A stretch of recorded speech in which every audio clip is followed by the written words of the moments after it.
Hello students, welcome to all. I am Gurpreet Kaur from Santi Ishwar Singh Memorial School going to discuss with you the limitations of statics from chapter 1 of class plus 1. Statics has emerged to be a crucial significance in all walks of life, but this is not error free.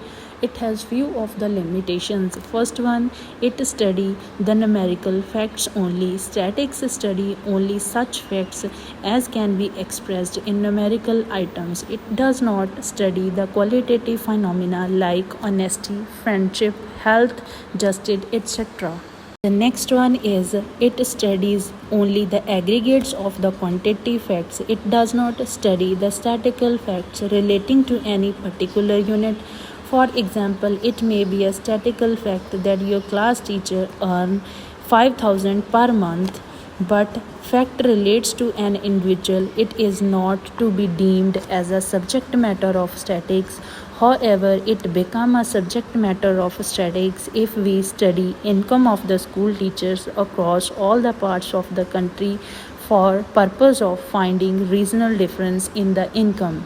Third one, to compare data, it is essential that the statistics are uniform in quality.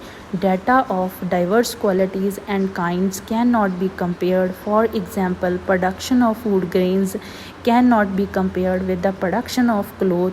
It is because the cloth is measured in meters and food grains in tons.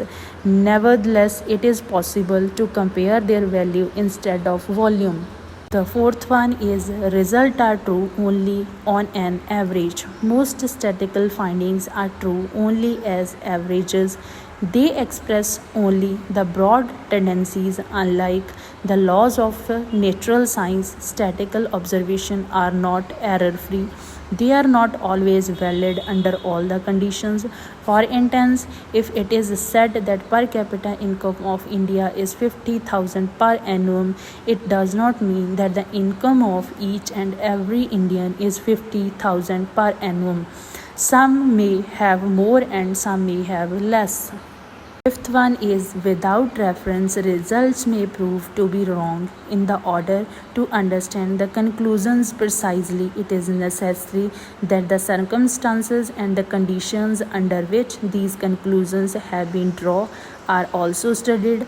Otherwise, they may prove to be wrong. Example, in the business of cloth, profit earned during 3 years may be 1 lakh, 2 lakh, and 3 lakh respectively. On the other hand, in the paper business, profit earned during the same 3 years may be 3 lakh, 2 lakh, and 1 lakh respectively. Thus, the average profit in the both the business come to 2 lakh per annum. It may lead to the conclusion that both the businessmen have similar economic status, but it may not be true. We may actually find that whereas cloth business is making progress, paper business is on the decline. Next limitation, that it can be used by the experts. Only the persons who have special knowledge of statistical methods can use the statistics. Those who are ignorant about these methods cannot make the sensible use of statistics. It can be therefore said that data in the hand of unqualified person is like a medicine in the hand of a quack who may abuse it. Last limitation, that the misuse of statistics is very common. Statistics may be used to support a pre-drawn conclusion even when it is absolutely false. It is usually said statistics are like a clay by which you can make God or devil as you please. Misuse of statistics is indeed its greatest limitation.